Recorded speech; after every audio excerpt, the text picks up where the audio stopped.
السلام عليكم ورحمة الله وبركاته. أعوذ بالله من الشيطان الرجيم. بسم الله الرحمن الرحيم. الحمد لله رب العالمين ولا عقبة للمتقين. الصلاة والسلام على رسوله محمد وعلى آله وأصحابه أجمعين. Аламдары жұқтан бар қылған, құдірет күшті Аллах Тағала шексіз мақтаулар жана шүгірлер айтайлы. Анын сөкімін құлы Мұхаммед саллаллаху алейхи вассаламға саламдар жана салауаттар айтайлы.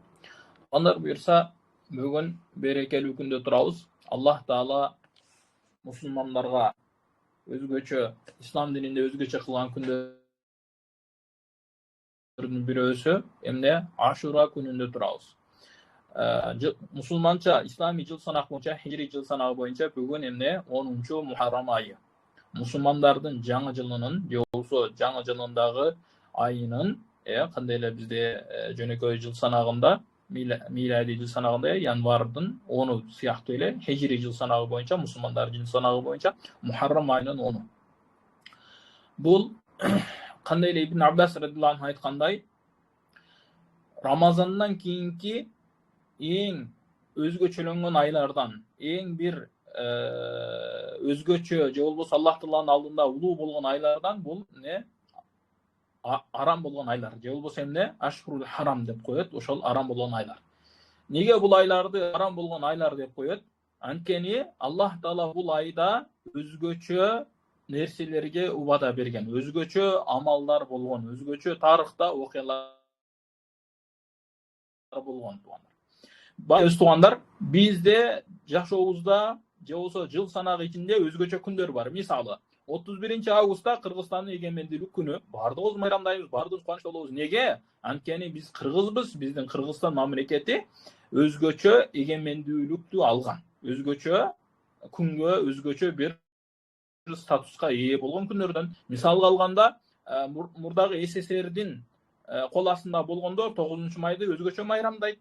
Неге? Анткени 9 май күндө бизде ошол кыраануу болгон, жаман болгон согуш, дүйнөлүк, экинчи дүйнөлүк согуш эмне токтогон. Ошондой эле СССР же болбосо ошол биз жашаган өлкөлөр жеңишке жеткен туугандар. Ошондуктан бул күндөрдү биз майрамдайбыз, өзгөчө карайбыз. Ошондой эле ар кимдин өзүнүн тууган күнү бар. Энеңиздин тууган күнүн эстейсиз, же болбосо ошол тууган күндө чалып куттуктайсыз, энеңизге гүл бересиз, же болбосо атаңызга бир сыйлыктар бересиз, же жана башка дегендейчи туулган күндөрү, же болбосо өзгөчө бир күндөр. Мисалга юбилей деп коет, 50 жашка толгондо, 60 жашка толгондо, ошол күндөрдү, ошол даталарды өзгөчөлөп майрамдап, же болбосо өзгөчө бир күндөрдөн карайт. Неге? Анткени бул күн тарыхта кыла турган күндөрдөн, же болбосо ал күн жашообузда кандайдыр бир чоң бир ролго ээ боло турган күндөрдөн. Мисалы, ошол күндө биз туулганбыз. Мисалы, жана айтып кеткен 31 август, ошондой эле 9 май, же болбосо 1 январь күндөрү, же болбосо 21 март, мисалы теңирчилердин Норуз күндөрү, кыскасы жана башка дегендейчи. Норуз мусулмандарда майрамдаса болобу, ал нерселер уже башкасы кетти. Кыскасы. Эми ошондой эле исламда дагы ушундай кээ бир күндөр бар. Мисалы, Рамазан. Эң мусулмандар үчүн эң ыйык болгон айлардан. Кадыр түнү эң ыйык болгон түндөрдөн. Эми ошол Рамазандан кийин эле, Кадыр түндөн кийинки эле эң ыйык болгон күндөрдүн бирөөсү ушул Мухаррам айы. Же болбосо Аллах Таала арам кылган Ашурул Харам, арам болгон айлар. Аллах Таала неге бул айларды арам кылган десе, анткени ошол мусулмандарга кандайдыр бир жакшылыктар болуу үчүн. Негизи эле буга чейин деле, ислам дини келгенге чейин деле арабтарды, же болбосо ошол чөл жергесинде жашаган адамдарды билебиз, бир уруштар токтобогон бир ушундай элдер болгон. Эми ошонун артынан туугандар, ушул арам айларда алардан урушу токтотуп, элге тынчтык берип, тынчтыктын айы, жакшылыктын айы, келишимдин айы болгон да. Андан башка деле башка дагы толгон токой окуялар бар. Иншалла ошолордун кээ бирөөлөрүн азыр айтабыз туугандар. Ошолордун ичинен туугандар эмне Мухаррам айы мусулмандар үчүн жаңы жыл болуп эсептелинет туугандар. Пайгамбар саллаллаху алейхи вассаламдан хадисте айтылат, Рамазандан кийинки эң жакшы орозо эмне Мухаррам айына кармалган орозо деп айтат. Башка хадисте келет, эмне Пайгамбар саллаллаху алейхи вассалам Рамазандан кийин Мухаррамдын орозосун башка орозолор кармачу эмес депчи. То есть эмне бул күндөрдө чоң эбегейсиз сооптор бериле турган күндөр болгондуктан туугандар. Тууру туугандар, жашообузда бардыгыбыз эле билебиз, өзгөчө ушундай күндөр бар же болбосо өзгөчө бир нерселер бар. Алардын себебинен кээ бир нерселер эки эселенет. Кээ бир учурларда кылсаң боло турган нерсе кээ бир учурларда болбойт. Кээ бир нерсени сен бирөөлөрдүн алдында кыла аласың, кээ бир нерсени бирөөлөрдүн алдында кыла албайсың. Кээ бир амалдар бар, аны эмне досторуң менен чогулуп сүйлөшө аласың, ортого таштай аласың. Ал эми кээ бир нерселер бар, аны ортого таштай албайсың, аны бирөөгө айта албайсың же жана башка дегендейчи. Эми ушундай кээ бир шанс деп коебузбу же болбосо бир бактың ачылып кетеби, ушундай бир убакыттар бар. Сен ошол убакыттарда бир чоң бир даражаларга жетип каласың. Жашооңдо бир чоң бир жакшылыктарга жетип каласың. Мисалга үйлөнгөндө жакын сага бир жакшы такуа жубай түш келип кала турган болсо, бактыңдын ачылганы. Мисалга же болбосо бир жумуштан сага бир чоң бир сыйлык катар акча бере турган болсо, же болбосо мамлекеттик деңгээлде сыйлык бере турган болсо, же бир ардак грамота же жана башка бере турган болсо, сенин жашооңо чоң бир өзгөчөлүктөрдү тартуулай турган убакыттар болот туугандар. Ошол убакыттар ислам дининде дагы кудум эле ушундай туугандар. Биздин эмне соопко ээ болушубуз, кыяматта бейиштей даражалардын жогорулоп калышы, кыяматта биз эмне эсеп кысаптан тезирээк, жеңилирээк кутула турган шанстардын берүүсү мусулмандарга. Кыяматта көп нерселерге ээ болуу үчүн ушундай атайы Аллах Таала мусулмандарга эмне күндөрдү тартуулаган. Ал кандай күндөр? Мисалга Рамазан айында билебиз, Рамазан айында жөнөкөй күндөрдө сен кыла турган бир нафил ибадат Рамазан айында кылсаң эмне фарз ибадаттын сообу берилет. Же болбосо фарзды кылгандай соопко ээ болосуң. Кадыр түндө бир амалды кылсаң, ал бир күндүк жөнөкөй эле амал болсо, сен кадыр түндө ошол амалды кылсаң эмне 1000 айдан жакшыраак ошол амалды кылганга тетээ болот. Ошолордун бирөөсү туугандар Мухаррам айы. Бул өзгөчө болгон айлардан. Анын ичинде өзгөчө болгон күн эмне? Ашура күнү, то есть Мухаррам айынын 10-күнү. Ушул күндө сиз өзгөчө бир амалдарды, сооп иштерди кыла турган болсоңуз, Аллах Таала сизге кайсы бир өзгөчө ибадаттардын сообун берет.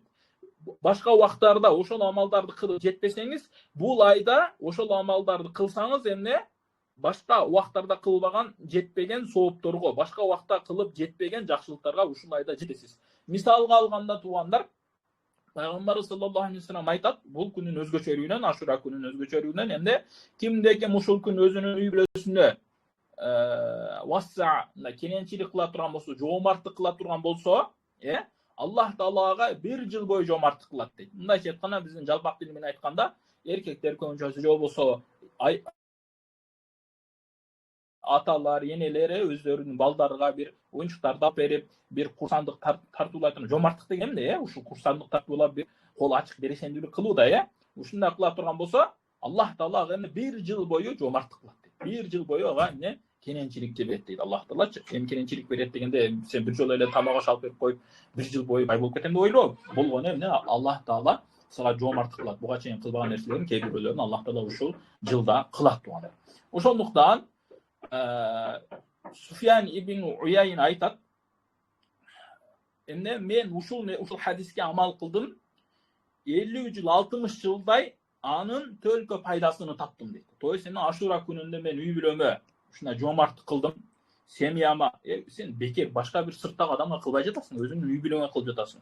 Мисалга жаңы жылда торт алып бересиң, алып бер ушул Ашура күнүндө. Сен балдарыңа жаңы жылда бир пистолеттер, бир нерселерди алып бересиң, Ашура күнүндө деле оюнчук алып берип кой, бүгүн Ашура күндө. Мисалы да, сен ошол карточка пиязды аласың, ошол эле күрүчтөрдү, майды аласың, ошону ушул Ашура күнүнө алып берип койгон, бир көрөк кылып алып берип койгон, ошол аялың, үйдөгүлөр кенен-кесир отурсун. Аллах Таала сага 1 жыл бою эмне? Жоомарттык кылат, кененчилик берет Аллах Таалачы. Ошол эмне кылышыбыз керек туугандар? Бекем болушубуз керек ушундай амалдаргачы. Өзгөчө, ар бир нерсенин өзгөчөлүгү бар, ар бир нерсе билебиз, Мисалы, эркектин өзүнүн өзгөчөлүгү бар. Неге эркек? Аялдын өзүнүн өзгөчөлүгү бар, ал аял. Баланын өзүнүн өзгөчөлүгү бар. Бала ата боло ата, бала боло алса болбойт да жашоодо, туурабы? Эмне деп ойлойсуң атанычы? Туурабы? Же болбосо наоборотунан эркек аял болуп, аял эркек болуп алса, билебиз, исламда даже каргыш айтылган мындай адамдаргачы. Кыскасы, ар бир нерсе өзүнүн ордунда өзгөчөлөнгөн бойдон калганы жакшыраак туугандар. Ушул Ашура күнүнүн бир өзгөчөлүгү ушунда туугандар. Ошол Суфьян ибн Уяйн эмне дейт? 50 жыл, 60 жылдап ушул нерсени аткардык. Эмне? Хакыйкатан ушунун пайдасыны, ушунун жакшылыгын көрдүк деп айтат туугандар. Ошондуктан biz dагы силерге кеңеш беребиz эмне ушул Ашура күнүндө өзүңүздүн үй бүлөңүзгө, өзүңүз жакын туугандарга жомарттык кылыңыз. Жомарттык кылуу деген эмне? Ошол продукт алып берип коесузбу, бир кубаныч тартуулай турган баягы аялыңыз буга чейин кийим алып бер, бут кийим алып бер, тийини алып бер, мындай алып бер деген алып берип коюңуз, же болбосо гүл алган эмес көптөн бери, ушул Ашура күнүнө гүл алып берип коюңуз, кубаныч тартуулап коюңуз. Иншалла жакшы болот. Ата энеңизге, чоң ата, чоң энеңизге, кайната, кайненеңизге чалып сүйлөшкөн эмес көптөн бери бир сүйлөшүп коюңуз. Эми балкта бир 500 сом, 200 сом которуп коюңуз, эгер мүмкүнүңүз жетсе, эми сөз түрү деген жери жок, мүмкүнүңүз жетсе. Ошондой кылып коюңуз эмне? Бул сизге эки эселеп кайтылат да туугандар. Мындай ишкана жашоодун бизнеси туугандар. Аллах Таала менен кантип соодалашканды же болбосо Аллах Таала берген мүмкүнчүлүктү колдон чыгарбай адам кармап калыш керек, билиш керек ошондой нерселердичи. Неге дегенде өзгөчөлөнгөн убакыттардан, өзгөчөлөнгөн күндөрдөн да туугандар. Мындай нерсе дайыма эле келе бербейт. Дайыма эле президент нарынга бара бербейт. Барып нарындагы ишиңер кандай болуп жатат, кандай проблема бар деп чече бербейт аны. Неге дегенде ал президент кол тийбейт, башка нерселер алек болот. Нарынан башкадан толтура. Кыргызстанда 6 область бар нарын башка туурабы туугандар. Ошондой эле Аллах Тааладан дайыма эле мына берме эшиктерин ача бербейт адамгачы. Дайыма эле инсандарга, мусулмандарга мына возможность бере бербейт. Ошондуктан Аллах Таала берүүт тарс колдонуп калыш керек. Аны эмне алып калыш керек. Неге дегенде Аллах Таала мээрим чачканда кенен алып калыш керек адамчы. Ошого эмне кылабыз туугандар? Ушул нерселерге бекем болобуз туугандар. Жанадан ушул күн өзгөчөлүктөрүнөн туугандардын кабарын алып койгон жакшы туугандар. Биз билебиз, айтта, орозодо, арапа күндөрүндө, баягы орозодон бир күн алдын, 2 күн алдын күндөр, бир күн алдын күндөрдө туугандардан ката кемчилик кеткен болсо, кемчиликтердин, каталардын кемчиликтерибиз үчүн кечирим сурайбыз, көңүлдөрүн алабыз жана башка дегендейчи. Ашура күнүнө ушундай. Бул күн эмне? Тууганчылыкты кура турган, тууганчылыкты бекемдей турган күндөрдөн туугандар. Ошондуктан баягы унутуп калган досторуңузду, көптөн бери сүйлөшпөй жүргөн туугандар менен, тага жыйындер бар, бөлөлөр бар, тиги азык туугандар бар, сүйлөшпөй калган туугандар бар. Ошолор менен бүгүн эмне? Чалып сүйлөшүп коюңуз. Жок эле дегенде, үйгө барып топ көтөрүп бара албасаңыз дагы, дарбыз көтөрүп бара албасаңыз дагы, чалып туруп, кандайсың, жакшысың, жакшы жүрөсүңбү, бүгүн Ашура экен, майраң менен эмне кылып жатасың, кечкурун биякта топ болот, же болбосо ушул жака өтүп кетип чечебиз дегендей сөздөр менен көңүлдөрүн алып койгон жакшы туугандар. Неге? Анткени туугандар, ислам дининде кээ бир ушундай өзгөчө болгон амалдар бар да. Ал амалдарсыз кээ бир нерселер алдыга жылбайт. Мисалга, туугандарга жакшы мамиле жасабаган адамдын сооптору уланбайт туугандар. Аны дайыма бир эмелер, кыйынчылыктар, баягы настроениясы жок, депрессия деп коебуз го, ошол нерселер ороп алат туугандар. Неге? Анткени ал туугандар менен жаман, достору менен жаман, бирөөлөр менен сүйлөшө албайт, жакшы мамиле кыла албайт, жана башка ушул сыяктуу кээ бир нерселердин себебинен туугандар. Эми Ашура күнү эмне үчүн Ашура деп аталды? Ашура деген туугандар араб тилинен ашра деген сөз бар, 10 деген сөз бар. Ашир деген 10-чу деген. Ошол сөздөн алынган туугандар. Ошого 10-чу күн деп коет. Мисалга 9 майды бизде кандай баягы сандын атыга аталган майрамдар барбы? Кайсы күн бар? Мисалга 5-май калпак күнү деп коебуз, Бирок аны калпак күнү десең адамдар билбейт да, ага эмне деп айтасың? 5-май эгемендүүлүккө калпак күнү кайсы болот? Мисалга 23-сентябрь майрам деп коебуз. Кайсы майрам? Тил майрамы мисалычы. Жана ушул сыяктуу эле ислам дининде ушинтип эле аталып калган. Бул атта өзгөчө нерсе жок туугандар. Чүнкү кээ бирөөлөр айтат, алымдарыбыздын айтканы бар, пайгамбарыбыз Мухаммед саллаллаху алейхи вассаламга бир жылда өзгөчө 10 күн берилинген, же болбосо өзгөчө бир 10 дата берилинген. Ал дата башка бирөөлөргө берилген эмес, же болбосо башкаларга андай сооптуу кылып берилген эмес дейт. Ошол себептен ошол 10 датанын урматына 10 деп аталып калган деп айтат. Мисалга кайсылар десе, Ражап айы. Ражап айында билебиз, кандай жакшы амалдар бар, кандай өзгөчө күндөр бар. Шабан айы, Рамазан айы, булар билебиз, баягы арам болгон айдардан. Кадыр түнү, анан Ороза ай, Мухаррам айынын алгачкы 10 күнү, Арафа күнү, анан Курман ай, анан Жума күнү, анан Ашура. Ушул 10 дата, 10 өзгөчөлөнгөн убакыт берилген. Ошонун себебинен 10 деп аталып калган деп кээ бир адамдар айтат. Эми бул кээ бир адамдардын ою боюнча туугандар. Бирок көпчүлүк адамдар эмнеде жок. 10 деген ошол Ашура күнүнүн 10 болгон, ошондуктан ушинтип аталып калган деп аталат. Эми Ашура күнү Неге өзгөчөлөнгөн күн деп аттык? Неге дегенде туугандар биз билебиз, тарыхта өзгөчөлөнгөн күндөр бар. Бардыгыбыз эле билебиз, Барысбек качан өлгөн ким билет? Мисалга. Кайсыл жыл өлгөн? Пайгамбарыбыз качан төрөлгөн билесизерби туугандар? Кыскасы ушул сыяктуу кээ бир өзгөчө даталар бар. Неге дегенде ал даталарда чоң бир окуялар болгон. Эми Мухаррам айында эмне окуялар болгон? Ашура күнүндө эмне окуялар болгон десе, эми булардын баары жүзмө-жүз туура деп айтуу кыйын. Неге дегенде кээ бир алымдар көз караштары башкача көз караштар бар. Бирок кээ бир алымдардын айтуусу боюнча төмөнгүдө окуялар ушул күнү ишке ашкан. Ушул күнү болгон. Тарыхый окуяларга бай болгон күндөрдүн бири ушул Ашура күнү. Ошол Ашура күнүн унутуп калбаштыгы үчүн дагы, анын кадырлуу бардуу экенин эстен чыгарып койбош керектиги үчүн дагы эмне? Бул күнү өзгөчө кармап, ал тарыхый күндөрдү эстеп жүргөн жакшы туугандар. Неге дегенде, бул тарыхый күндөр жөнөкөй күндөр эмес, бизге акыретибизди эстетип тура турган күндөрдөн. Бизде жашообузга келген максатыбызды эстетип, унутуп калуудан алыстата турган күндөрдөн туугандар, Мисалы, асман менен жердин жаралышынын аягы ушул Ашура күнүндө толук жаралып бүткөн деп кээ бир алымдар айтат. Ашура күнү эмне? Асман менен жер толук жаралып бүткөн деп айтат. Билебиз, Аллах Таала асман менен жерди заматта жаратып койбостон, балким эмне 6 күндө жараттым деп айтат Аллах Таала. Бул 6 күн деген кээ бир алымдар боюнча чындап эле 6 күн, кээ бирөөлөр жок. Аллах Таала бул жакта убакытты гана мисал кылды деген алымдар бар. Кыскасы, ошонун натыйжасынан келип чыгат, Аллах Таала ушул асман менен жердин жаралуусун Ашура күнүндө толуктап бүтүргөн, адамдарга үлгү болуш үчүн. Аллах Таала заматта деле жаратып койсо болот. Бирок дүйнөнүн себеп экендигин, бул дүйнө себептүү дүйнө экендигин бизге акылыбызга салыш үчүн эмне? Ушундай нерселерди Аллах Таала сабак катары берет туугандар. Андан кийинки маселе туугандар, экинчиси, тоолор жаратылган күн дагы ушул Ашура күнүндө жаратылган деп айтылат туугандар. Тоолор Аллах Таала өзүнүн кудуретин көргөзөт. Тоолор, мисалга бир үй салайын десең, чоң бир тоо чыгып калса, сенин баягы пландарың баары жокко чыгып кетет. Аллах Таала ошол тооду өзү жараткан, эч нерсеге муктаж болбостон. Сен Аллах Таала жараткан тоодон пайдаланып жатасың. Тоолордон билебиз, алтындар чыгат, көмүр чыгат, тоо байлыктары, кең байлыктар жана башка ошон толгон токой нерселер чыгат. Аллах Таала ошонун баарын мен жаратып койдум деген сыяктуу эле сөз туугандар. Аллах Тааланын улуулугуна далалат кыла турган, Аллах Тааланын кудуретине далалат кыла турган тоолор ушул Ашура күнүндө жаралган деген алымдардын сөзү бар, варианты бар туугандар. Адам алейхиссалам кайсы күнү жаралган десе, Ашура күнү жаралган деп айтат. Муну мен точно билбейт экен, бейиште жаралганбы же бул дүйнөгө түшүрүлгөн күн бекен, аны мен билбеймин. Кыскасы, Адам алейхиссалам жаралган дегенден максат ошол бейиште болуш керек, Андан кийин өзгөчө, жылдыздар жаратылган күн дагы ушул Ашура күнүнө туш келген туугандар.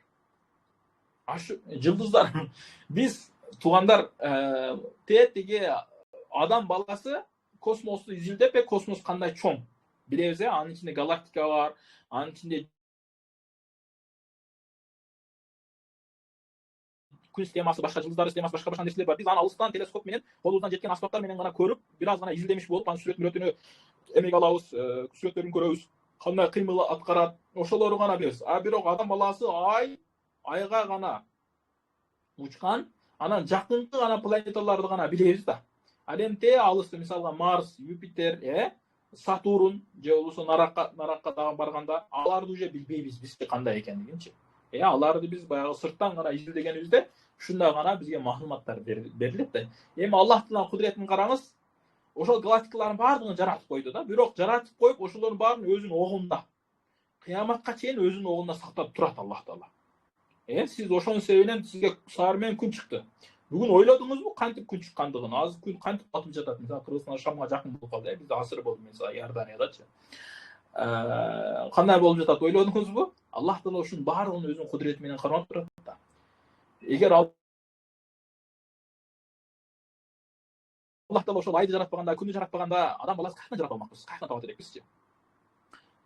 Бул деген нерсе туугандар Аллах Тааланын кудуреттүүлүгүнө, улуулугуна далалат кылган нерселер. Ошондой эле, Хава энебиз, обой эне деп коет кыргызчасы, ушул обой энебиз дагы Ашура күнүндө жаратылган деген алымдарды айтышат туугандар. Андан кийинкиси, жиндер дагы ушул Ашура күнү жаралган деген сөз келип чыгат.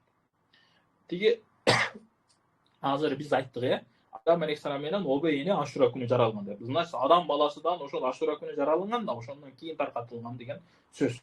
Чүнкү туугандар, бул жакта бир нерсе көңүл буруңуздар. Кээ бирөөлөр айтышы мүмкүн да. Биринчи пайгамбарыбыз жаралган деп. Рух менен жандын айырмасы бар. Экөөнүн айырмасына барыңыздар. Биз рухтун жаралышы боюнча айтканыбыз жок. Адам алейхиссаламдын денесин жаралышы боюнча айтып жатабыз туугандар. Чүнкү Ибрахим алейхиссаламдын туулган күнү да ушул күн. Көрдүңүздөр туугандар? Балаңыз Ибрахим болсо, Ибрахим балаңыз качан төрөлгөн? Ошол катар менен Ибрахим алейхиссалам да ушул күндө төрөлгөн туугандар. Чүнкү андан кийин Аллах Таала Ибрахим алейхиссаламга Исмаил алейхиссаламды курмандыкка чал деген буйрук ушул күндө болгон деген көз караштар бар туугандар. Эң эле белгилүү болгон күндөрдөн Фираунду Аллах Таала сууга чөктүргөн күн ушул. Ашура күнү. Муса алейхиссаламды Фираунун зулумдугунан, Фираунун кордугунан сактаган күн Ашура күн болгон. Ошол себептен туугандар, Муса алейхиссаламдын коомунда Муса алейхиссалам үчүн Ашура күнү орозо кармаш фарз болгон башында аларга. Ошолордун негизинен кийин ал Ашура күнү орозо кармаш бизге да фарз болуп өткөн. Биздин үммөткө, Мухаммад саллаллаху алейхи вассалам үммөтүнө кечиресиздер туугандар. Мухаммад саллаллаху алейхи вассалам үммөтүнө да фарз болгон. Бирок кийин качан Рамазанды Аллах Таала мубарак кылып береке катары бергенден кийин Ашура күнүнүн орозосу фарздык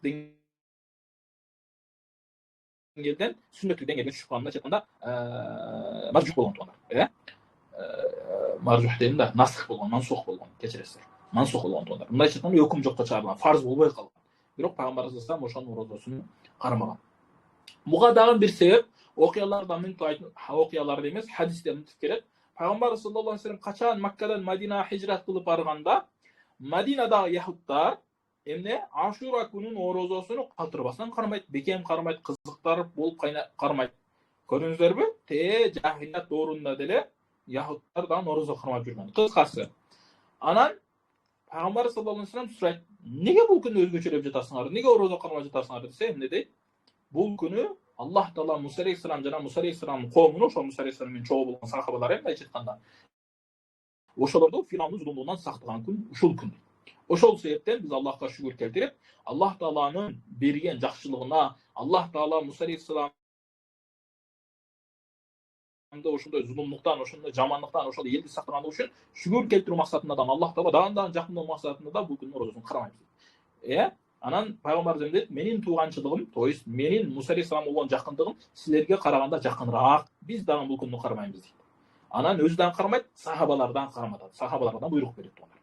Андан кийин эмне дейт пайгамбар саллаллаху алейхи вассалам? Кийинки жыл иншалла жете турган болсом, 9-күнүн дагы кошо кармайм дейт. Мындайча айтканда 9, анан 10 Ашура күнү дагы орозосун кармайм деп пайгамбар саллаллаху алейхи вассалам айтат.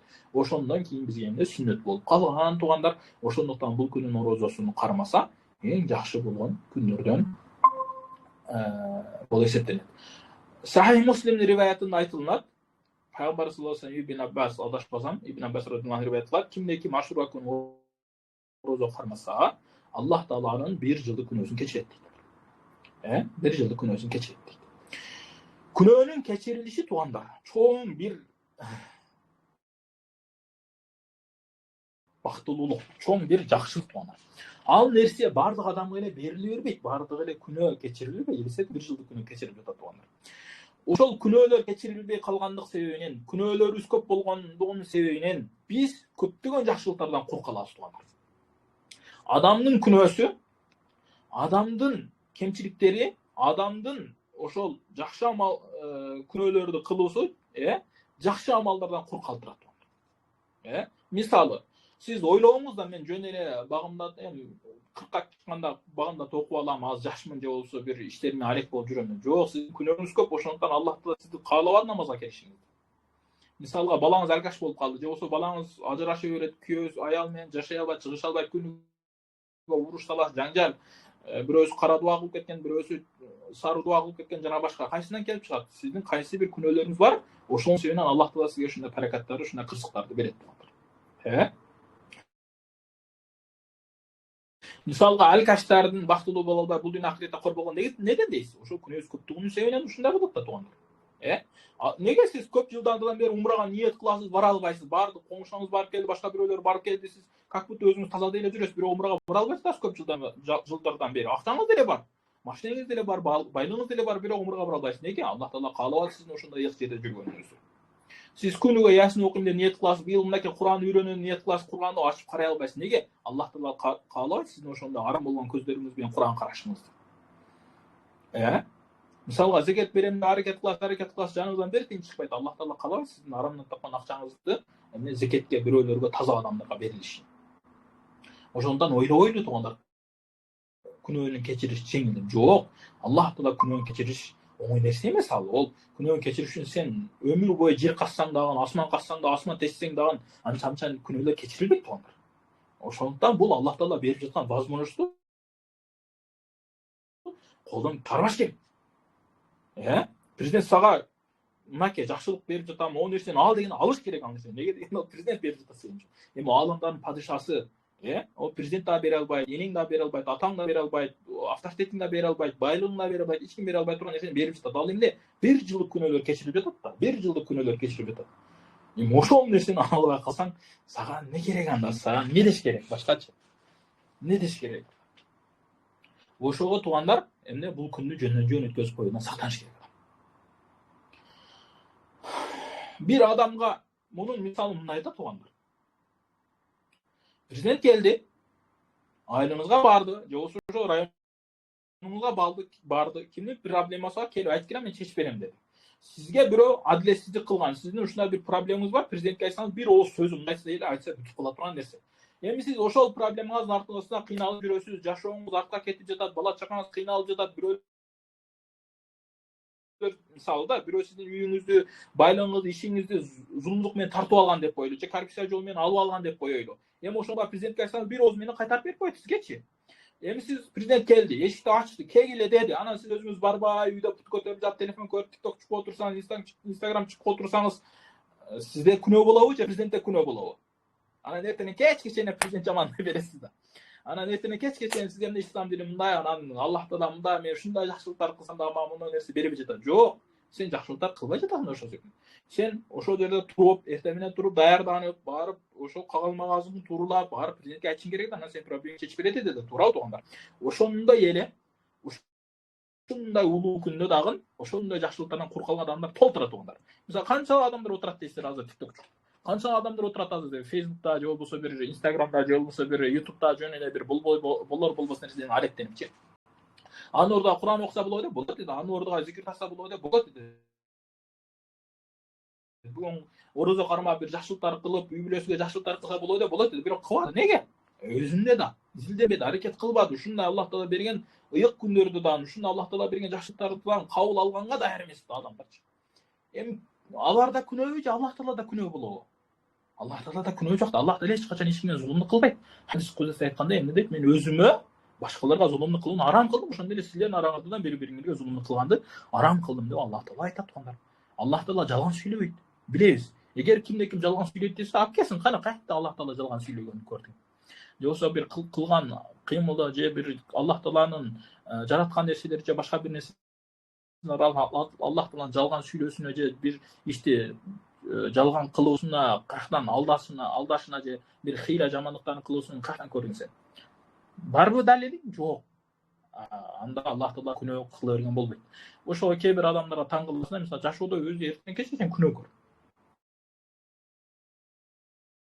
Ади ахлагы начар, намазын эптеп сетеп окуйт, Кур'ан вообще окубайт, зикир вообще кылбайт. Анан кийин эмне дейт? Мен ушундай жакшылыктар кылсам мындай болуп кетти дейт да. Туура эмес туугандар. Аллах Таалага даттанганга, моундай арызданганга болбойт. То есть ушул көз карашта ушундай сөздөр менен, Аллах Таала сага жамандык кылбайт. Аллах Таала түркө сага жакшылык кылат. Жамандык сенин кесепетиңе болот. Аллах Таала жашоого койгон закондор, мону нерсе кылсаң, бул жамандыкка алып барат, бул жаман нерселер менен алек болгон жаман нерселерди Аллах Таала айтып койгон. Мисалы Аллах Таала эмне зынага жолугула, ал зына эмне жамандыктын башаты, пайгамбар хадисте айтпады, аракка жолугу, арак жамандыктын башаты жана башка деп, Эми сен ошол нерседе жолугуп жатасың, анан сага жамандык барбаганда ким барат? Мага келсин. же болбосо периштелерге барсыңбы, же болбосо ошол мечитте намазын окуп жүргөн, такбачылык кылып жүргөн адамга барсыңбы? Сен өзүң зына кылып жүрөсүң, өзүң күйөөңдү алдап жүрөсүң, күйөөңө сөз кайтарасың, күйөөңө баш ийбейсиң, күйөөң айтканын кылбайсың. Күнөө да бул. Аллах пайгамбар саллаллаху алейхи вассалам хадисте айтты, күйөөңөргө баш ийгиле деп. Аллах таала Кур'ан аяттарда далилдер мен айтпадым, то есть далалаттар келбейт ол аятта. Күйөөңөргө баш ийгиле депчи. Анан баш ийбей жатканда сага бала келбегенде мага келиш керек беле? Жана башка туугандар. Ошондуктан туугандар күнөөлөрдүн кечирилүүсү, ушул күндөрдү тоба кылып калуу эң ыйык болгон эң бир чоң иш, мусулмандарга берилген жакшылык нерсе. Ошондуктан ушул күндөрдө эмне кылышыбыз керек? Күнөөлөрдүн кечириш үчүн колдон келгенче аракет жасашыбыз керек. Жана дагы алымдарыбыз айтат, ушул күндө Аллахтан рахматы өзгөчө жаагандыктан тообалар кабыл боло турган күндөрдөн деп айтат. Сиздин ушундай бир күнөөңүз бар, ошол күнөөңүздүн себебинен жашоодо кыйналып жүрөсүз. Ишиңиз жүрүшпөйт, карыздан карызга, кыйынчылыктан кыйынчылыкка, бирөөнү ардылап жалдыргандан жалдырап эле жүрөсүз. Неге? Ошол күнөөнүн себебинен билебиз бардыгыбыз, кайсы күнөөлөр кандай жамандыктарга жеткиренин бардыгыбыз билебиз. Эми инсансыз. Билебиз бардыгы, Аллах таала да андан билет. Сен инсансың, баары бир күнөө кылып коесуң. Миң айтсаң дагы, миң ошол нерсеңден кайтсаң дагы, кээде кайра эле айланып келип түшүп каласың ошол күнөөгө. Неге? Инсанбыз. Анткени эмне? Бизден күнөө биз маасум эмеспиз, пайгамбарлардайчы. Күнөөгө түшүп калмай, күнөөсүз жашоо жок биздечи. Неге дегенде инсанбыз. Билип туруп деле кылып коебуз туугандар, баардыгы чекеден. Мен деле баш болуп, мен деле калгандарыбыз төш болуп, жана башка дегендечи туугандар. Кыскасы.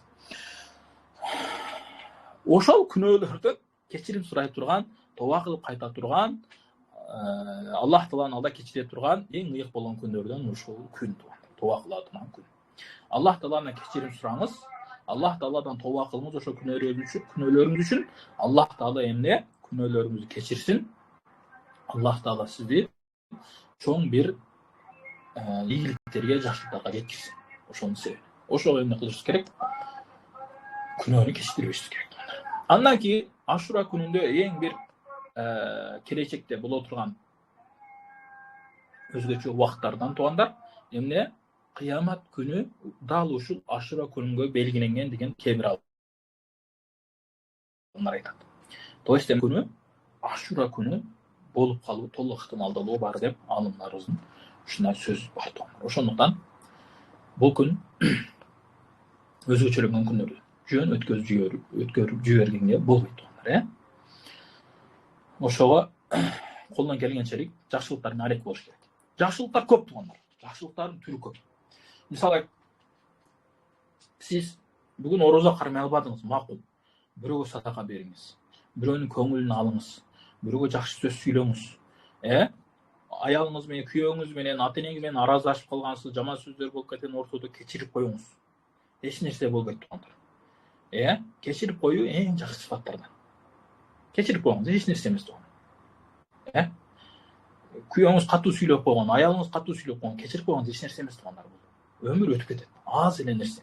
Максимум 70 жыл, 80 жыл, 100 жыл эле жашайсың, андан көпкө барбайсың. Өмүрүң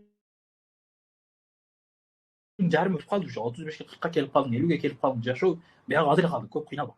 Жашоо кыйнабастан, кечирип кой дагы, жакшы максатта жашап өтүп кете бер. Ушул күндө өзгөчөлөнгөн бир бизге сабак болуш үчүн айтып кетейин, тарыхта болгон окуялардан болгон. Bir сараң мусулман болот. Анан бир кедей, өтө кедей болгон мусулман. Ошол кедей мусулман Ашура күнү орозо кармап, орозосун ачууга, ооз ачарга, билесиздер, алдын кездерде тамак жетишсиз болгон, тамак азыркыдай кенен болуп бар народныйга кирип, же болбосо тиги маркетке барып туруп, магазиндерден калган нерсең сатып ал деген нерсе жокмун. Эртең тамак таап жеген, билебиз баарыбыз, Алыс эмес, 95-90 жылдарда деле тиги ата-баба дейм да, өзүнүн чоң ата, чоң энелерден сурасак, айтып берет кантип алар жүгөрү жеп калганын, арпадан нан таппай калган күндөрүн сурасаңдар айтып берет. Кыскасы алыс эмес. Айтайын дегеним, ошол алыскы замандарда, алдыңкы жылдарда тамак аш табуу кыйын маселелерден болгон. Ошол учурларда ошол кедей адам, кедей болгондо тамак аш табыш кыйын да ал үчүнчү. Ашура күнү ооз ачарга бир нерсе табып жейин, бир нерсе кылайын десе, үйүндө эч нерсе жок, акчасы жок, сатайын бир нерсени алып барып тапшырып, ордуга башка нерсе алып келген эч нерсеси жок. Анан эмне кылат? Бир адамдан карыз алууну чечет. Kimden dese bir Müslüman sütkor Müslüman bulur. To есть prosentke kirgitken akça bere turan Müslüman adam. Müslüman de күнөө кылып кутулат тугандар. Банкта деле мусулмандар иштеп жатпайбы тугандар, Кыскасы.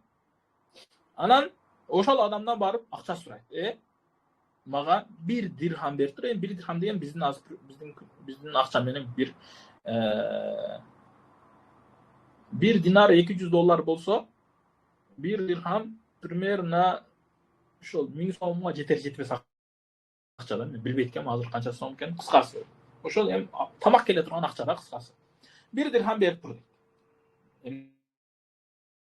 Эмнеге кредитке? Эми айла жок, ачка болуп жатат да. Анан баягы сараң адам эмне кылат? Бербей коет, кедейге иштемейт да, сен каяктан таап бересиң эртең бул акча деген. Акча бериш кыйын деген сараң билебиз, сараң кылат. Анан жанында бир яхуди ошону эшитип калат. Эмне дедиң тиги мусулманга? Ошол 1 дирхам сурадым. Неге эмне кыласың? Мен бүгүн орозо кармадым да, Ашура күнү. Эмне кылайын? Ооз ачайын дедим, өтө кыйналып кеттим, ачык болуп кеттим, кыскасы ушундай. Анан яхуди ошону сага кийин тапканыңда бересиң. Караңыз, карыз берүү жакшы тугандар, сооп иш. Карыз берүү керек, колдон келсе карыз бериш керек. Бирок карыз бергенде дагы мындай кайтарып бере турган, өзүңүз кыйналып калбай турган адамдарга дегенде жана башка кыскасы тугандар. Анан ошол Ашура күнү кедей сүйүнүп, курсагын тойгозуп, орозосун ачып, жакшы күндөрдөн кылып өткөзөт. Озачар болду да, Түндөсү кедей түш көрөт. Кедей эмес, баягы сараң мусулман түш көрөт. Түш көрсө, түшүндө бейиште ушундай сонун бир үйгө кооз үй турган болот, сарай. Кирейин десе, тосот, кароочулар жок, бул сеники эмес, бияга киргенге болбойт.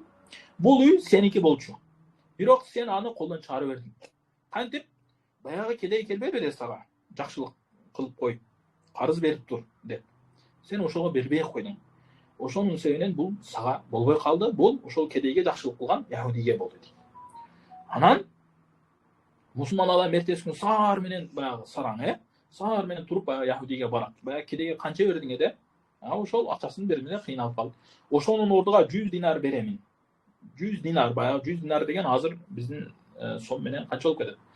1 динары $200 болсо, 100 динарын канча болуп кетет? $20,000 болуп калат, $20,000 беремин. $200 1000 сомдун ордуга $20,000 берем дейт. Эмне кылат баягы яхуди? Жок дейт. Керек эмес мага дейт. Неге? Сен көргөн түштү мен дагы көрдүм дейт. Ал сарайды эми $20,000 сатпайм дейт. Анан эмне дейт? Ошол жерден ашхаду ла иляха иллаллах ашхаду анна мухаммадун абдуху ва расулух деп шахада келимесин айтып туруп, иман келтирип, ислам динин кабыл алат. Көрдүңүздөр тугандар, бир кедейге жакшылык кылган яхуди исламга киришиге себепчи болду. Анан бейиштеги ошондой сарайга дагы ээ болду да тугандар. Бейиштеги сарайга дагы ээ болду. Ошондуктан колдон келгенче бүгүн жетим жешилердин бар көңүлүн алайлы. Туган уруктардын эң алыс эмес өзүңүздүн үй бүлөңүзгө кылыңыз. Балаңызды көчөгө алып чыгып коюңуз, барып мороженое алып берип коюңуз, бүгүн бассейнге барып коюңуз. Мисалы да, эгер бүгүн кеч болуп калды, же болбосо үйгө дарбыз алып барып коюңуз, коон алып барып коюңуз. Көптөн бери балдарыңыз өрүк жейлек, же болбосо эме жейлек, эмне деп коет баягы арабчасы фарабат кыргызчасы клубника, жаш балдар жакшы көрөт го. Жейлек мисалы. Эми колдон келгенче биз айтпайбыз сен $1000 пара такыл, бүгүн кой сойгон, бүгүн уй сойгон, бүгүн жылкы сойду айтпайбыз эч ким.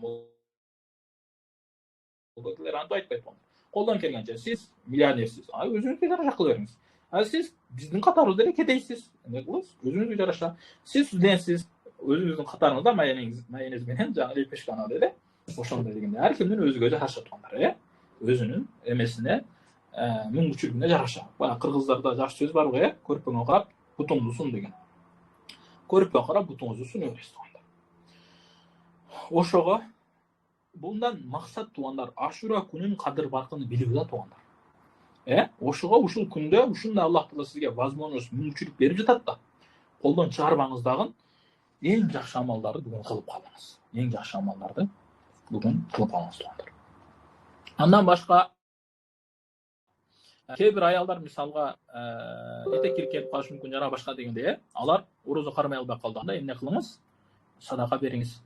Жакшылыктар кылыңыз, көңүлүн көтөрүңүз. Күйөөңүз бүгүн орозо кармап келди, күйөөңүзгө бүгүн жакшы тамак кылып бериңиz, күнүгө эле макарон менен күрүч бере бербестен, бүгүнгө эмне өзгөчө тамак манты кылып берип коюңуз, же болбосо бүгүнгө самса кылып берип коюңуз, же мындай күйөөңүз жакшы көргөн тамактан, балдарыңыз жакшы көргөн тамактан кылып бериңиз. Жана башка туугандар.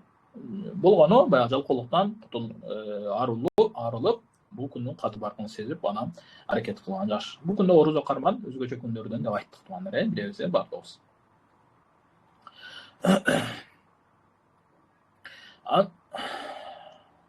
Андан башка туугандар, зикирлер бар, Hasbunallahu ve ni'mel vekil, ni'mel mevle ve ni'mel nasir деп 70 жолу айтса.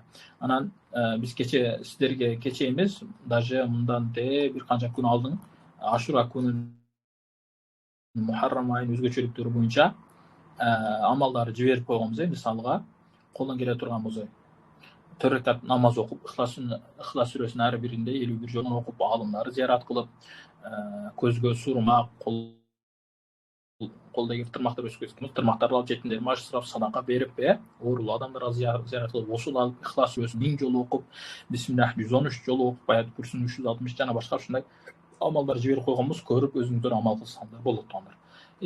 Айта берсек сөз көп туугандар, баардыгыбызга Аллах Таала ушул күндөрдү берекелүү кылып өткөргөнгө, кадыр баркыны сезип, жакшылыктардын үстүнө кылып өткөргөнгө насыптан болсун. Кимдин кандай гана жакшы амалдары болгон болсо, Аллах Таала кылган болсо, жакшы амалдарды Аллах Таала өзү кабыл